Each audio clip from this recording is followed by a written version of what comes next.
to become a father.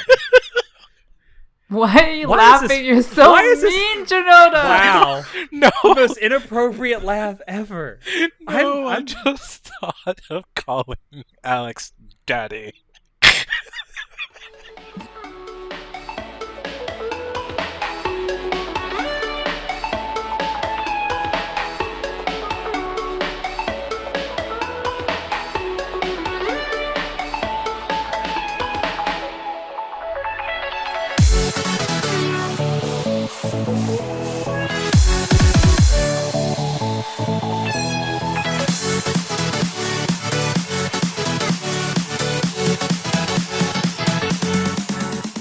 Hello, everyone, and welcome to Anime Club After Dark, the podcast that delves into all things anime, manga, and otaku culture related. I'm your host, Alex, but you can call me Senpai, and joining me tonight, I have our Wizard of Wait What, Chinoda. I require sustenance. Oh boy, he's hungry, folks. He's gonna eat all of us. And our Chivalry of Shota's Shotaro. I'm beautiful and perfect. I look like Linda Evangelista. I'm a model. Hi. Moving on. Moving on. So, before we get into what we're actually talking about tonight, which is a topic that was suggested on our Discord server by one of our listeners, Chinoda, you have some news to talk about. I do have some news.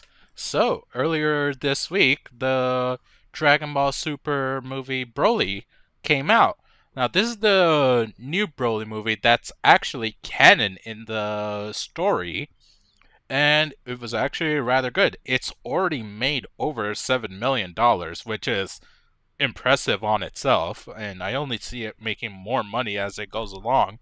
Not to mention, I actually went and saw the movie myself, and while story-wise it wasn't that amazing or anything, I mean, come on, it's Dragon Ball. You don't go there for story. The animation, the fight scenes, the music, it was actually all rather wonderful. So it's a fun movie to watch. I recommend go see it if you have the chance. If not, you're not really missing out on too much. You can just catch it online wherever when it comes out there. So yeah, I assume it eventually be on Funimation's streaming service at some oh, without point. a doubt. Without doubt. But that's probably not going to happen for a good while. Did you watch it subbed or dubbed? In the theaters, I watched it dubbed, and they did a rather good job. The dub cast for Dragon Ball franchise has always been very spot on, and it was enjoyable. Definitely enjoyable. Doesn't Vic Mignogna play Broly? I'm honestly not sure, but Broly didn't have too many lines, so other than, screaming. That's one thing that will never change with Broly. He screams. That's a lot. That's one thing that'll never change with Dragon Ball in general, is there's going to be lots of screaming. Oh yeah. Lots and lots of guys screaming in your ear. Fight orgasms. So I will say this: I'm not a Dragon Ball fan at all. Haven't watched Dragon Ball since the '90s. I would say that the fact that this made $7 million so far is impressive, but I also feel like it has an unfair advantage in the fact that Funimation was going to try and screen this in as many theaters as it could and give it an actual extended run of like a week or more. Yeah, that's definitely been helping out its numbers without a single doubt. Yeah, whereas I think if more anime movies were to be done like this, they might make multi-millions of dollars too. Just throwing that out there. Just come on, you can do it. I want to see more anime movies in U.S. theaters for more than just a day. I'll definitely agree to that. More anime premieres in theaters. No, that's something I don't want, because I've talked to you about this before. It fucking pisses me off when they show fucking TV shows in movie theaters. Why would you do that? Why would you go to a movie theater and watch a 23.5-minute episode of a TV show? I don't understand. Wait, have they actually started doing that? Yeah. That they did that for Attack on Titan Season 3. # not worth it. Oh I love God. Attack on Titan, but not worth it, honey.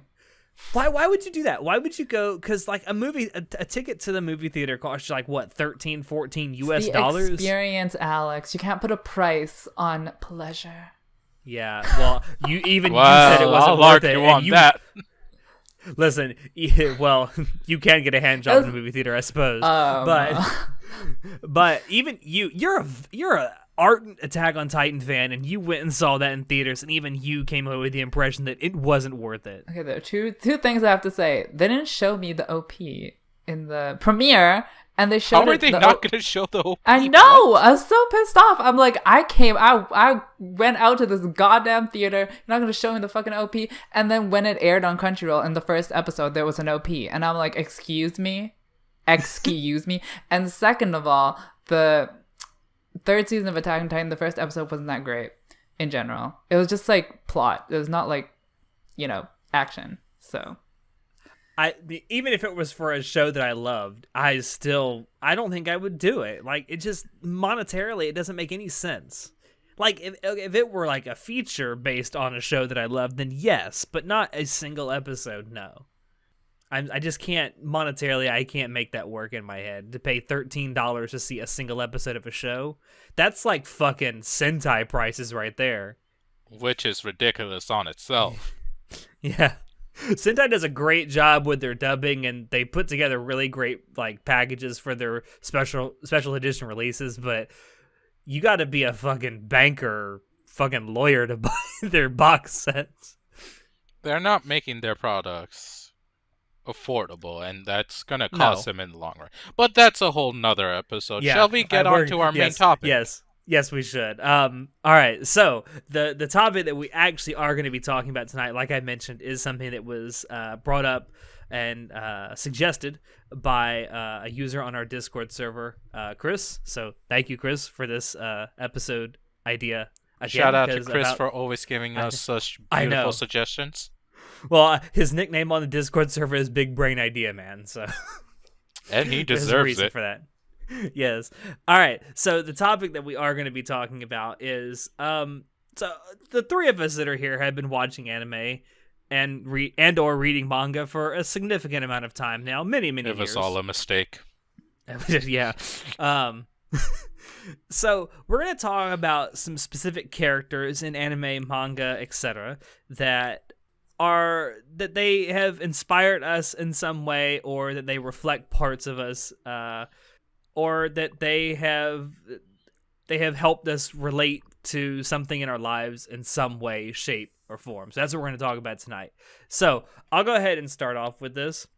So I want to talk about two characters in particular and how they have impacted me personally in very similar ways, and that is Rei Kiriyama from March Comes in Like a Lion and Kakeru Naruse from Orange. Now, both of these characters in very different ways suffer from depression. I do too. So obviously that's one way that I can definitely relate to these characters, but it's how both of these characters kind of sort of overcome their depression is how I relate to them even more. So I want to talk for a second about Rei Kiriyama from March. In that, if you've watched or listened to our March Comes in Like a Lion spoiler cast, I talked about this in that too. But Rei is someone who has lost a family twice now, and he feels as though he's alone, but yet he's still coming to grips with the fact that there's another family that sort of, for lack of a better term, adopted him. And it's really great watching him sort of come out of his very, what's the word I'm thinking of? Very self-centered funk of where all he can think about is what he does for a living, which is play shogi, and open himself up to this new family that sort of invited him into their lives. And it's great to watch, because when I was kind of going through my really bad period of depression in like late middle school, early high school, I kind of felt lost in sort of the same way that Rei does, where he didn't exactly know what the right thing to do was, even though so many people were showing him this kindness. So it's certainly something that I relate to in that way. And secondly, I want to talk about Kakeru. So Kakeru from Orange is depressed in a way in which he's he's suicidally depressed. And I think we actually talked about this on a episode of the podcast before too. We did. I think we did an entire like half an episode one time where we talked about Orange while it was airing, mostly because Show hated it. Oh God, what a flaming train wreck! But anyway, so he's depressed to the point to which he's suicidal because, well, I don't think I should say because that's kind of a spoiler. Nice. I think I should say why he's depressed because that's kind of a spoiler. But I myself had got to that point where I was so depressed that I was suicidal, so much so that I actually did attempt to take my own life once. Obviously, it didn't work. So I'm a failure at everything, including killing myself. Alex. No. But it was great being able to watch that because, especially toward the end of that show, regardless of how good or bad it actually was, that actually made me cry because it took me back to that time in my life where I was really that way. And it's like, my God, how close I was to not even being here right now. And watching that, and especially watching that along with Ray's like growth throughout March Comes Like a Lion, really put a lot of what I went through into perspective. And it made me kind of come to terms with like, I won't say I've gotten over it because you never actually get over depression. That's something I have to live with for the rest of my life. But it helps me live with it because I can see myself reflected in both of these characters. That's it. I know I started this off with something really deep and heavy, and it's like I didn't mean to. I also have something heavy. If you're finished. Yeah. I mean, I know that you didn't like Orange at all, so I will actually ask about your feelings about that. Did you actually watch all of March, or did you watch any of it? Who are you talking to, me? Yeah, you. Yeah, I watched it all. Hmm. I don't know why I watched it all. I regret watching it all. But, you know, how you worded your experience with March was interesting in that, like, you said that Ray was in his own funk, like his own self-centered funk, and then he couldn't really see what was around him. And, you know, since you say it like that, I can definitely also relate to that, especially when I was in high school and I was super stressed and not in the best place in my life. I can definitely relate to being in a self-centered funk and not like being able to see beyond what I was dealing with in my immediate vicinity and being like, you know, there are people that care about you, and also everything that's happening right now is like, it doesn't really matter. So yeah. I can relate in that way. I would like to say that this has absolutely nothing to do with what you just said, but I look back on that, like my high school years, and I think, how did I ever find this stressful? Like, how did I ever find a 8 to 2 day stressful? Oh, honey. I work 12-hour days now. Like, I look back at it, how is 8 to 2 stressful? It's a good question. But anyway, yeah, I don't know. I love Rei Kiriyami. He's one of my favorite anime characters ever. I have also recently just started reading the manga, and God, it brings up so many emotions. I find it hard to relate to the premise of March Comes In Like a Lion because the three sisters are supposed to be like a relief and like a sanctuary, but they're annoying. So wow. So I can't get the proper message that it's trying to tell me because I don't feel what it's trying to make me feel. Sorry. I mean, why are you apologizing to me? I didn't write it. All right, so did you want to say something? Okay.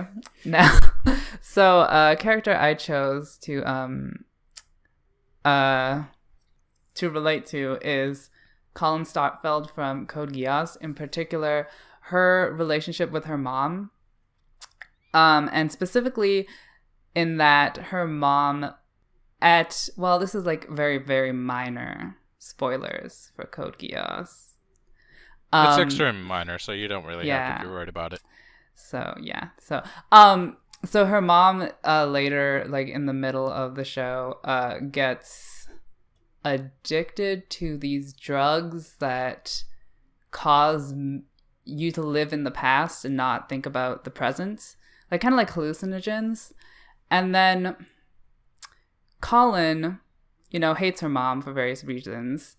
And one of those reasons is that, she's doing drugs. That's just one of the many reasons that she hates her mom. And then there's a scene when the rebels are doing a sting raid on a drug factory, where Colin is raiding the place in her mecha, and she finds her mom in the drug factory, and she's like, fuck, my mom is here. I don't know what to do. I'm being shot down by Britannians, and if I don't protect my mom, she's gonna die. But if I protect my mom, then I won't be able to fight the Britannians and I will die. So in that particular scene, she was like struggling, like, I have to abandon my mom or I will die. But in the end, she decided that she would struggle through the Britannian assault and protect her mom, even though it would have been more convenient if she just abandoned her. And that very particular scene I relate to because my mom is an alcoholic, and I've had my relationship with her is very strained because of that, and my entire immediate family's relationship with her is strained because of that. But I can relate to the struggle of, like, I don't want to say wanting to abandon, but like being so fed up and frustrated with her, but at the same time finding the strength within yourself to plow through the frustration and find a way to stay by her side, even though it's a really hard time for both her and you. So in that way, I really connected with how Colin felt. And not only did I connect, but like it also served at the same time as an inspiration to,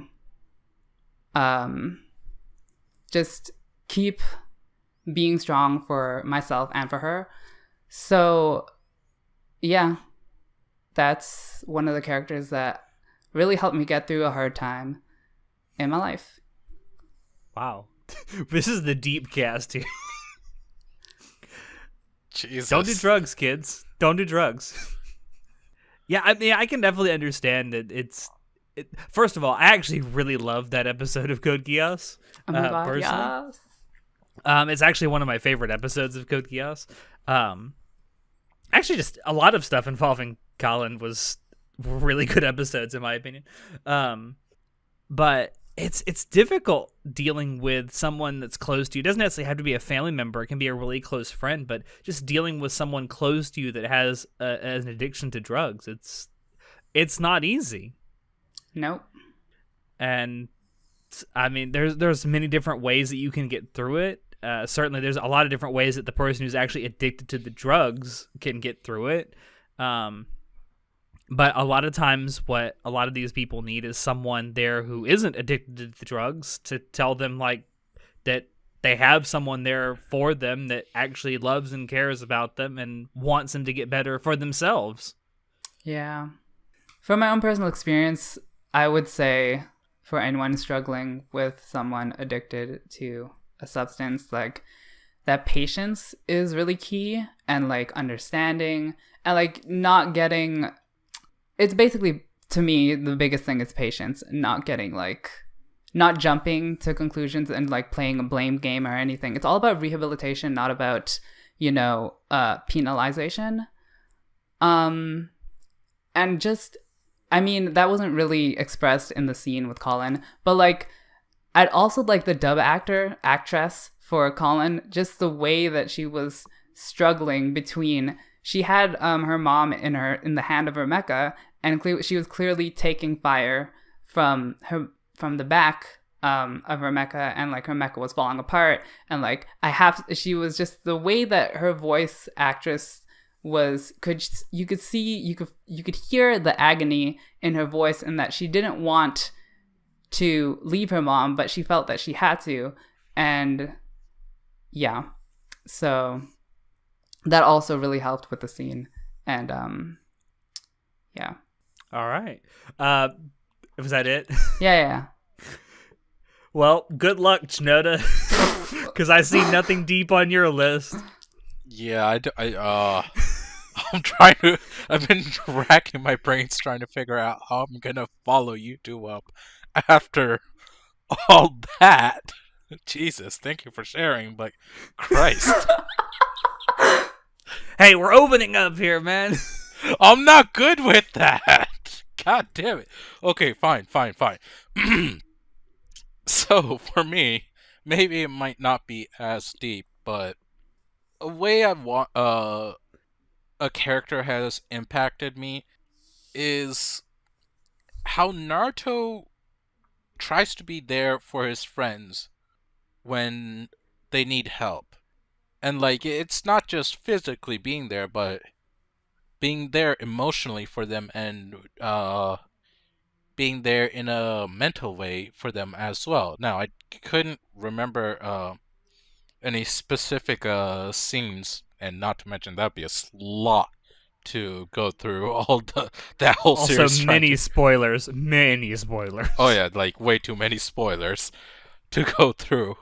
But a lot of anime characters, honestly, not just Naruto, try to be there for their friends, and it's helped me out in the way that it made me realize that I do need to try to be there more for my friends, because when I initially came over to this country, it was obviously a complete reset. I didn't know anyone here. I didn't have any bonds. I didn't have any set friendships, nothing. It was all completely new. So I had to do everything from beginning, and it was tough.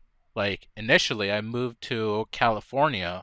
That's where we landed and stayed for a couple of months before we came over to Maryland, and I just started making friends and such before we moved again, and that was expressively hard because it was just like, oh, we're already away, and I'm sure there's a good amount of you that already knows this, especially the military kids. You guys already know what that's like, just constantly moving around, not being able to make bonds, because what's the point of it? You're just not gonna see them for who knows how long, if ever. So it was difficult. I didn't know if we would even move again or what was gonna happen next. So for a good couple of years, spoilers, I did end up staying in Maryland for the rest of it. How is that a spoiler? Spoilers on my life. uh, but for a good couple of years, I only made a couple friends at most, and even those weren't too deep of a bond. It wasn't until I really started getting into anime and seeing, hey, people are there for each other, and they try to friends are actually there for each other. I realized, hey, I should probably try to be there for other people, actually talk to them, make friends with them, and it would probably help me out in the friends department.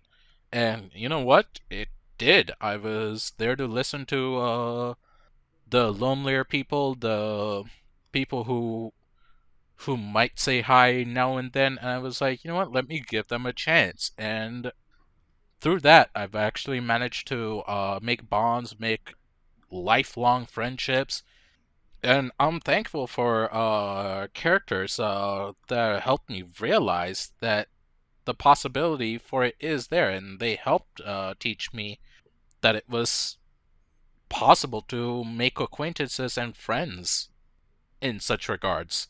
All right. Well, it wasn't quite as deep, but it was deeper than I thought it would be. Thank you.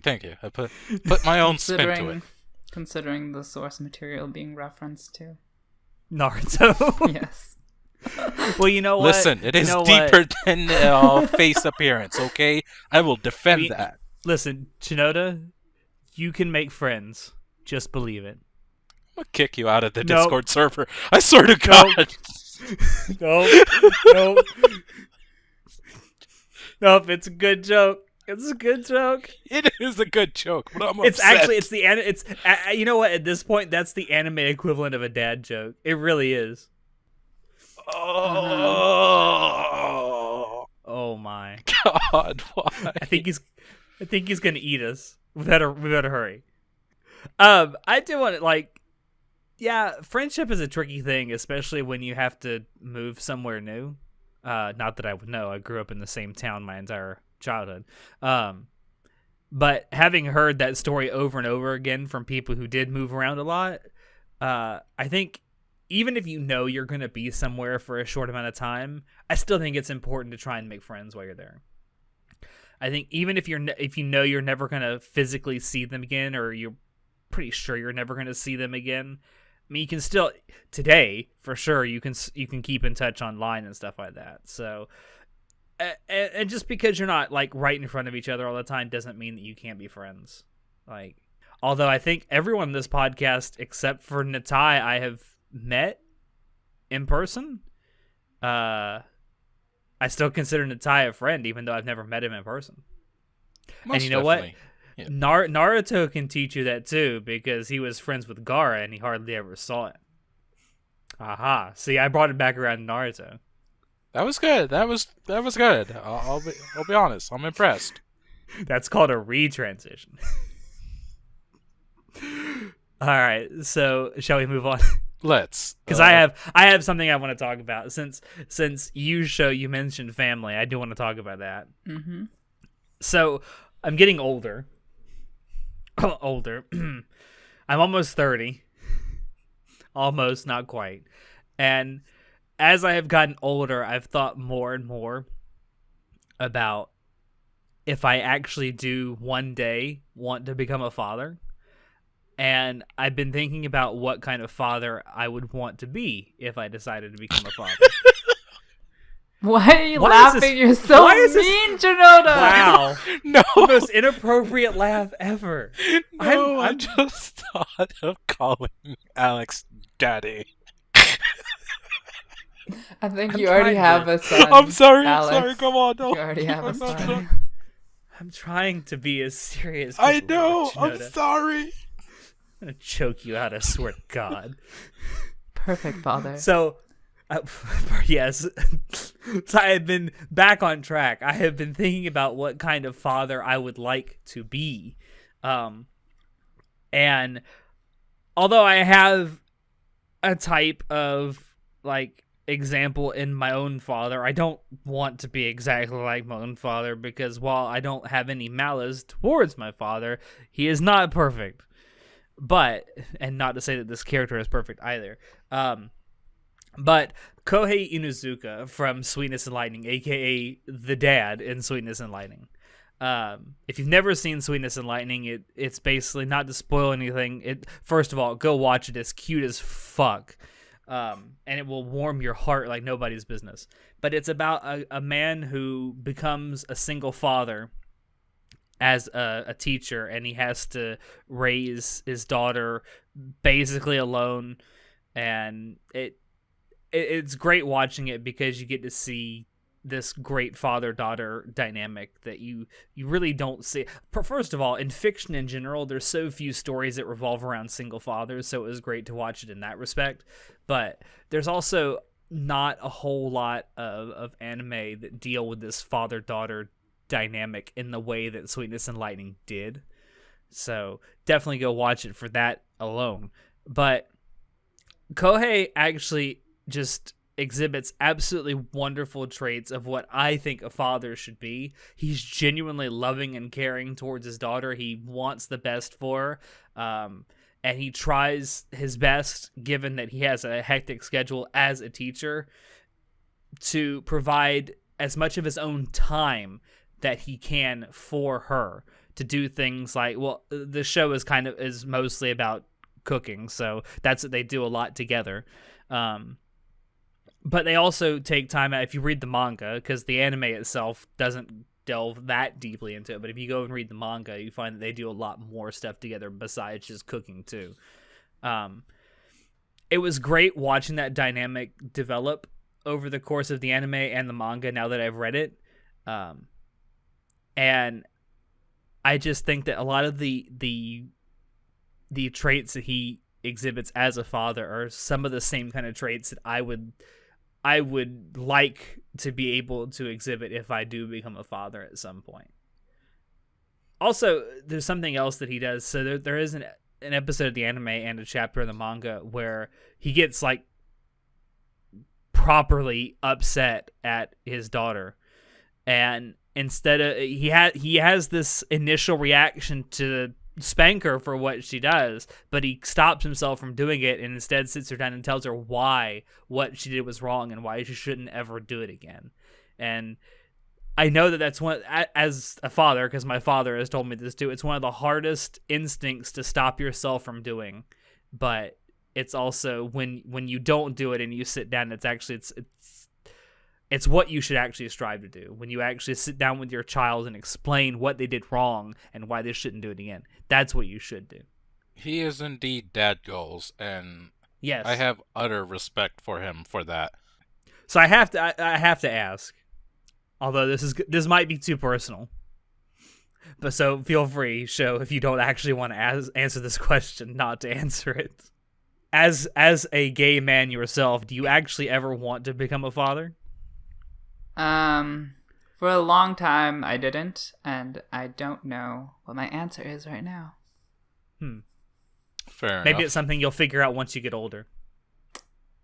I'm just curious because I don't know if you'd ever actually thought about first, that. I need a husband.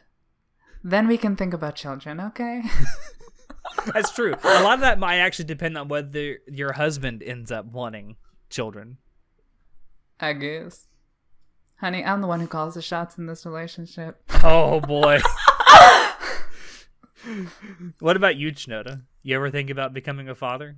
I think long pause. What? There was a really long pause there. I was like, Chinoda's is the answer just going to be no? Chinoda, you're like so young though, right? He's 23, I think. Oh. Did I get it right? Yeah. Oh, okay. Okay. I mean, that's still pretty young. Nah. You old goods. Bitch, there's 13-year-old boys having kids. What are you talking about young? What are you talking about? Oh, yeah, no, that's a thing. That's been a thing for a long time, unfortunately. It's certainly a thing here in the South where I live. I don't want to think about that, please. Don't. Yeah, you really don't. Please. Anyways, moving on from past that. I wouldn't mind having someone that I could pass some knowledge and values down to. It would certainly be a experience. I've been, from everything we've known told throughout history, it's the most challenging and rewarding experience to ever be a parent. And yeah, I honestly would not mind if it wasn't for the fact that the state of the world is as is, and it's constantly only getting worse. I would not want to give someone life and say, I brought you into the world as is, and good luck with it.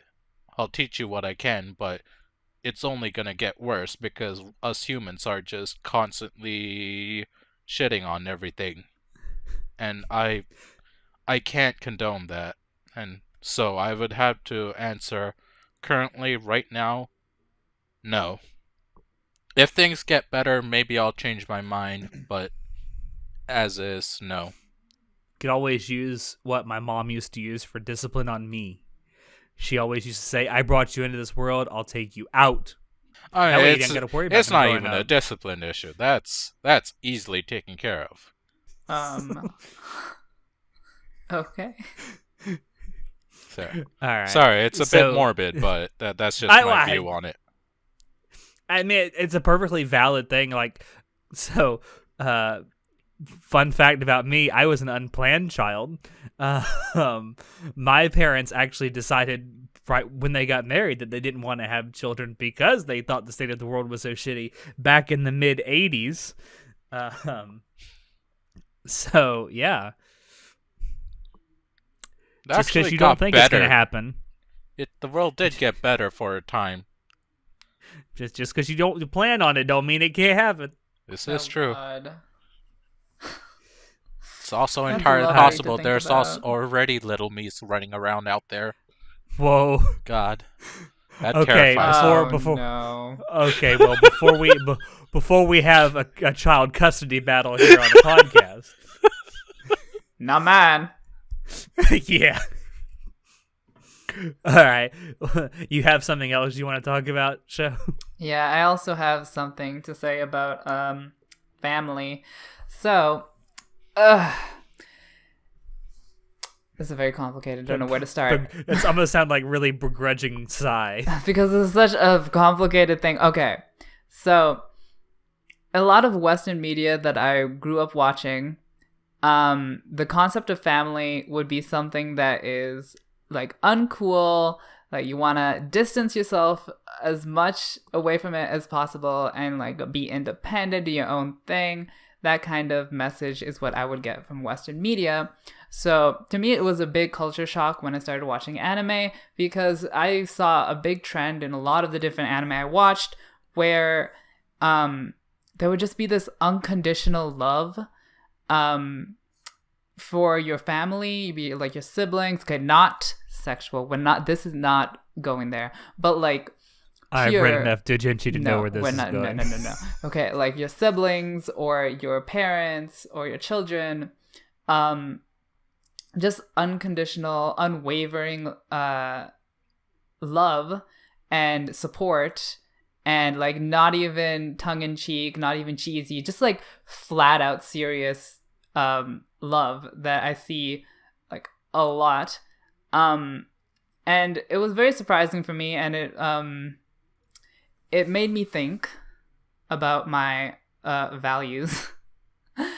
And one of the shows that I think hit me the hardest was Attack on Titan, the first episode of the first season, where, you know, we see the main character Eren like not really caring about his mom, just being like, fuck you mom, I do what I want and I don't care. And then he is like, whatever. And then, you know, the mom ends up dying, and you can tell that Eren, like, he tried to save her, like, even though he was such a dick to her on a daily basis, he still went to try and save her from the rubble. And he was still heartbroken by when she actually, you know, died. But that really hit me hard in that, like, if you take the people that love you for granted, and they won't be there forever. And when they're gone, you're going to regret it. So, in my own family... You're certainly going to regret it if you're a dick to them. Yeah, exactly. So, like, in my own family, there's a bit of bad blood between, like, the extended family and all these different people. And a lot of my immediate family hold grudges, and, you know, they don't want to forgive and forget. They don't want to make up.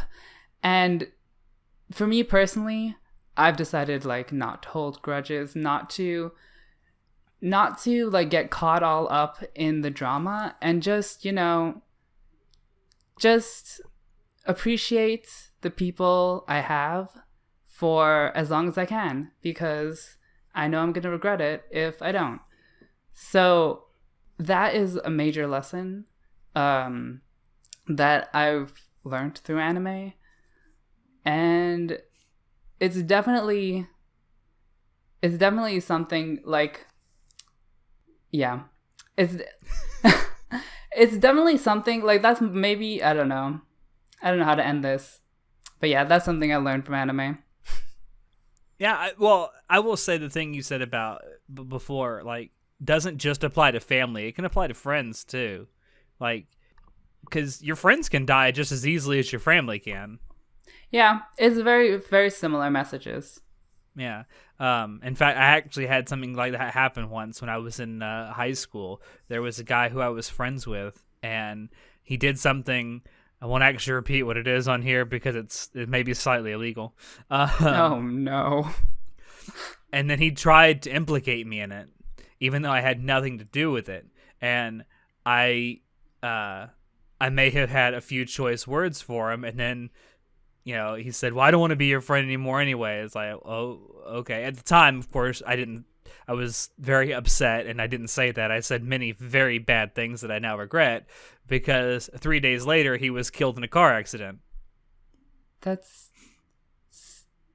such a complicated situation, though. I know. I know, but I still feel bad about it to this day, because the last thing I ever said to him was that he should go fuck himself. Well, honestly, I don't think that you should feel bad about that, because, you know, you were in the heat of the moment. But that's definitely hard. Yeah. I mean, I still regret that being the last thing I said to him. But then, like you say, you never know. People you love or care about could be dead tomorrow, and when they go, the first thing you're going to think about is whatever the last thing you said or did with them was. Because I've had 3 people in my immediate family kill themselves within the last 6 years. In now. your immediate family? Yeah, I had a cousin, I had a grandfather, and an uncle. All killed themselves in the last 6 years. Jesus. And you just you don't know, which is why you shouldn't take things like that for granted. Yep. It's funny because, like, there's a lot of friends that I've just, like, burnt bridges with, and I don't regret it at all. I don't know why I feel no guilt about friends, but I feel guilt about family. Because you have a blood tie with the family members? I guess. I don't know. Also, I think it's worth mentioning that there are some parts of our family that we don't like them because we actually see parts of ourselves in them. I don't think. You know what? Don't start with me. Yeah, I'm about to say. See, you're thinking about it now, aren't you? No. But I completely understand what you're saying. Yeah, this is gonna make me sound like such a dick because you're actually talking about some seriously deep stuff. When you wrote down, so on the doc that we used to record these things with, I just saw that you wrote down Attack on Titan under the heading "The Value of Family." My immediate response or thought about that was that, wait, he values his family getting killed by Titans? Yes, Alex. Reading comprehension 100. Yes. All right. Well, Chinoda. Wow. I like how we just keep going back to him. Like, well, it's your turn. Dance for us. How the fuck am I supposed to follow up? Good I think what you God. should talk about is the sense of humor thing that you wrote down. Okay, let's lighten things up a little bit then, shall we? Please. We'll end this on a couple of light notes. How about that? That's after something like this. Let's do that. Okay, so Daily Lives of High School Boys. I will never stop recommending it because, good lord, Jack. it is a it is a piece of genius, is what it is. It's gold, comedy gold, baby. It helped me realize that my sense of humor it can be rather, to say the least, unique at times. Perverted? Unique is the word I prefer to use. Not just perversion, but like just in so many other ways. Sick, twisted, just completely wrong timing. And for some reason, I have a knack for it. Good God, I have a knack for it. It comes out of me faster than I can think about it. Like, I will say it, then I think about it, I'm like, oh, no, time, go back. That's a no. I Oh, should not really? have done that. You mean like laughing at the fact that I've thought about becoming a father? Yeah, exactly. See? You get it. Yeah, I get it. I get it. I get exactly where you're coming from, asshole. And this is what it leads to. I can get in trouble. But in all seriousness, for comedy, in all seriousness, I have realized that it is actually fine for my sense of humor to be like that. It's not just me, but there are others out there in the world with such mistimed or just horribly well done comedy that's, how do I put this? It's okay to have a sense of humor that's so twisted, even if you have to watch yourself a good amount Said of time. every serial killer ever. Oh my god. Whoa there! I have not killed anyone yet. Yet. This can and will be used against you in a court of law. Yeah. John, I think please I get what you edit this out. I think I get what you're trying to say though, because like having a bad sense of humor is better than having no sense of humor at all. Is it?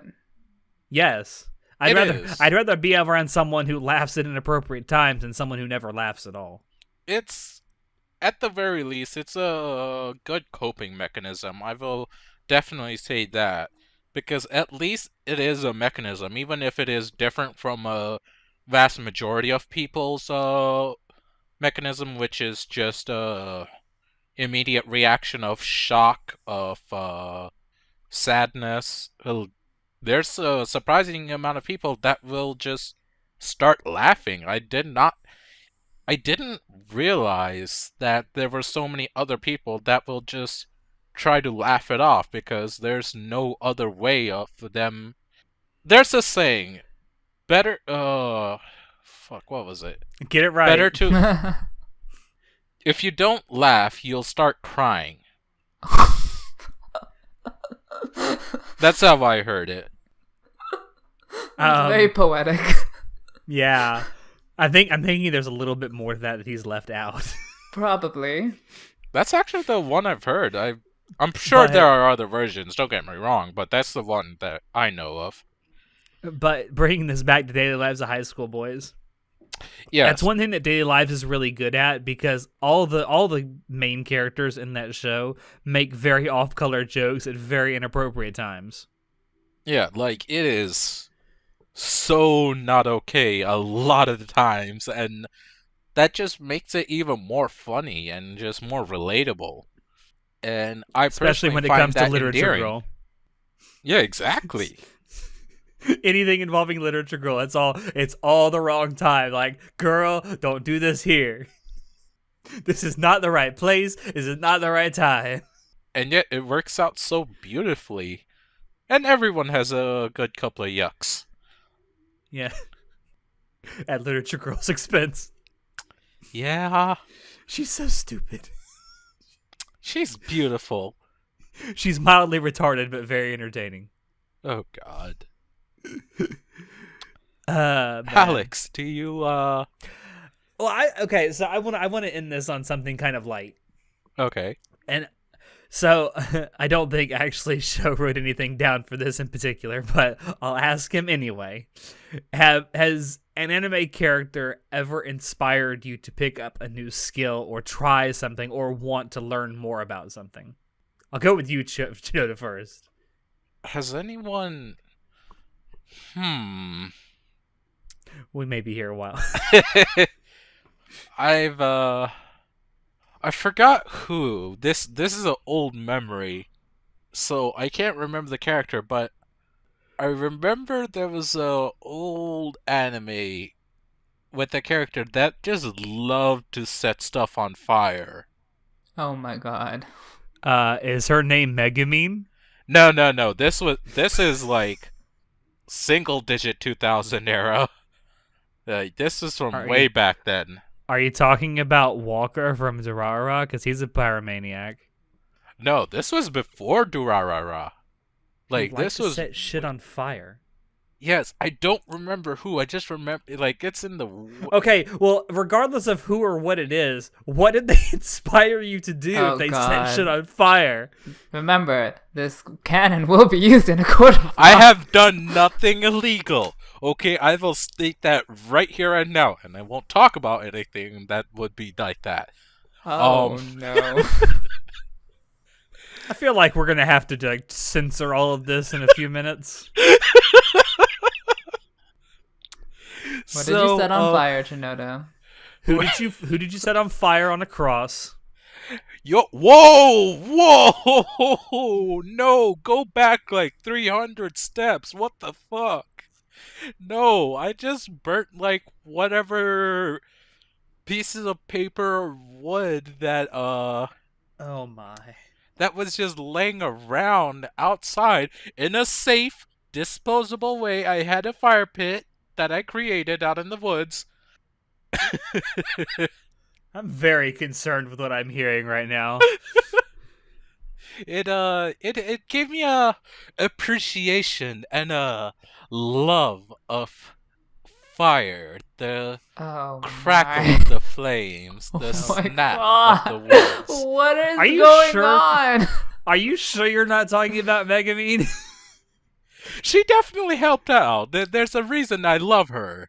But no, this is just basic fire. Prometheus had it right! You know what? I'm sitting here trying to rack my brain as to what anime you're talking about. I don't remember. It was something from so long ago. Yeah, Full Metal Alchemist? Maybe? Oh. You got Listen, quiet. I'm gonna have to get back to it later because it was from so damn long ago. Realize later we won't be fucking recording. I'll just like make a statement sometime or something. A public statement. A public service announcement. By the way, the anime Like, I was talking about was this. It'd be like 5 days from now. It's like, I fucking got it! It will be. I swear to God. It will be like 5-10 days from now. I'll remember like, oh shit, I remember. And then you'll forget who to tell it to. No, fuck that. I'm gonna write it down. I learned to write that shit down so that I can take a look at it later. He learned. Against all odds, he has learned. It was difficult. I'll say that. All right. Well, okay. So one thing we definitely learned here is that you're a pyromaniac. Used to be. I haven't done it in a good while. I still enjoy the. Need to do it again though. I missed that sensation. Oh my god. Okay, I'm gonna move this on quickly before we get fucking investigated by the FBI. So, a particular character that has inspired me to actually try and pick up a skill is Yui Hirasawa from K-On!, the main character of K-On!. Back when I first watched K-On!, I was really... First of all, I fucking love K-On!. I loved it from the very first minute I saw it. I still think it's one of, if not the greatest anime ever made. I'm not even saying that ironically. I legitimately believe that. But watching this and watching the character of Yui teach herself how to play the guitar with very little outside help made me realize, well, maybe this is a skill I can teach myself in my spare time. So I actually, once I got finished watching K-On!, I actually went out and bought a guitar and attempted to teach myself to play. Now, that was when I first watched K-On!. That was many years ago. You might ask, so Alex, How many songs can you play on the guitar? Well, the answer is still 0. I can play 3 chords. I can play 3 whole chords, and that's it. It's But 3 more I chords taught than myself. good rest of us. That's true. I did teach myself those 3 chords, so there is that, and I still have the guitar. But it did inspire me to try and teach that to myself as much as I had actually failed to teach it to myself. I'm a failure. We've established that. You at least make the attempt, though. That's what really counts. All right, so I know you didn't write anything down, show, but is there anything you've ever thought about trying because of anime?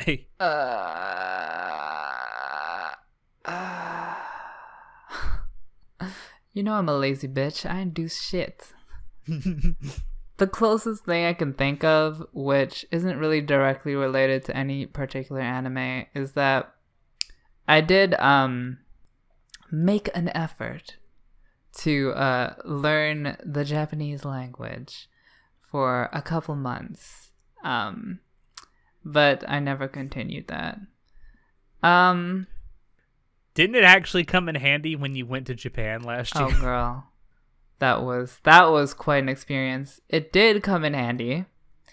If I knew how to, like, okay, I studied for a few months, and when I went to Japan, in Tokyo they speak English, but like when I was going to Kyoto, I was staying at an inn, and they don't speak any English in Kyoto. Or not Kyoto. Whatever. Some place. It was an inn in like at the edge of a lake, like very, very rural, and they didn't speak any English, and I had to negotiate with these people.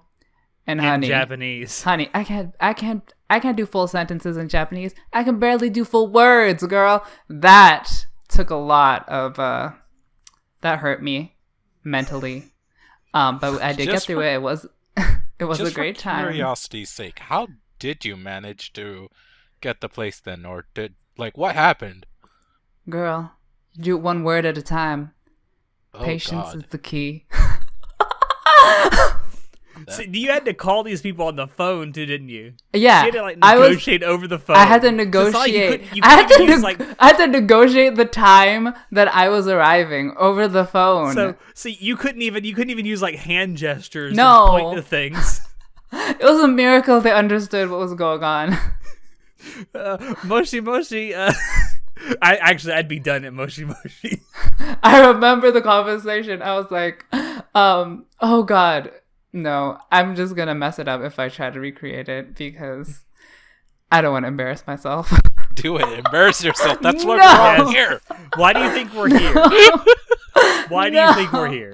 No, we're not doing this. But yeah, you know, I definitely want to get back to that, to learning Japanese. It's definitely like even if I just do it casually, not even like intensively, it's just fun to do. Honestly, it's quite fun just learning about all the different characters and stuff. I would like to point out there are actual Japanese people who don't know that many kanjis. So. I know, it's true. But like, same with English. Like, a lot of English-speaking native speakers can't even speak grammatically correctly. So, yeah. But yeah, that's the best thing I could think of. God, I remember when I first came over, they forced me to go to ESOL classes just because, and I was apparently still speaking, writing, and reading better English than a majority of people, and I was like, the fuck? You got in the class and they're like, why are you here? I mean, I did need help with a good amount of things, but I was barely there. I pretty much was there, and then I left, and they're like, why was he... Like, he only needed help with a couple of things, and he would have just learned most of this on his own. It's funny because when I was in high school, I took 4 years of AP Spanish. And there were actual, like, native Spanish speakers in that class with me. And I'm like, you know, why are you even here? Like, you're making the rest of us look really bad. I mean, for credits, people man. who know how to do it, it's just a easy grade is the thing. Yeah. It is. It's that's what they just easy A. It's like, well, you're not wrong. Pretty sure that's not what that. Oh wait, never mind. Yeah, It's the funny American that, like- school system, you gotta learn how to play it. Yeah. It's funny how like the Spanish, well for me it was French because it's in Canada, but those classes focus on like grammar and like words and spelling, and then English you focus on literary criticism and Yeah. metaphors and allusions. Well, the thing is, in actual English classes, they kind of assume that you already know the language if you're there. At least in the United States. It's called double standard. Okay. I say that I mean specifically high school English classes, because I mean, let's be honest, if you're not well versed enough in English by the time you get to high school and you like were born and raised in an English speaking country, might be something wrong with you. Wow. Are you being racist? No, I'm being a realist. Same difference, different words. Wow. Just kidding. On that note, I know we have a lot of other stuff written here, but we've been talking for about an hour, so we should probably stop. I need an emotional break is what I need. I know. I will say we went way deeper on this than I thought we would. I'm kind of happy about that. I love it deep. Whoa. But We're done. We're done. We do have enough to where we could actually come back to this topic at some time and kind of expand on some of this stuff and talk about some of the stuff we went over or we didn't get to. Totes. It definitely has potential. We might definitely revisit this at a later date. So look forward to that. Yeah. So again, thank you, Chris, on our Discord server for suggesting this topic. It definitely got us to talk about some deep shit. And also thank you all of you out there for dropping in to listen to us. We hope you enjoyed it because we always enjoy bringing this stuff to you. If you want to check out previous episodes of the podcast, you can find us on SoundCloud, iTunes, and YouTube. If you want to keep up with what we're doing and have a little more fun, you can join our Discord server, become a member of our Facebook group, follow our Twitch channel, and visit our website. And if you have any questions, comments, criticisms, or concerns on this or any episode, feel free to shoot us an email. Links to all of these things will be down below in the description. As always, I have been your host, Alex, and I will see you next time. Say goodnight, everybody. Good night. Remember, kids, if you're emotionally damaged, just keep it bottled away. Don't do drugs, kids. Don't do drugs. Oh, God.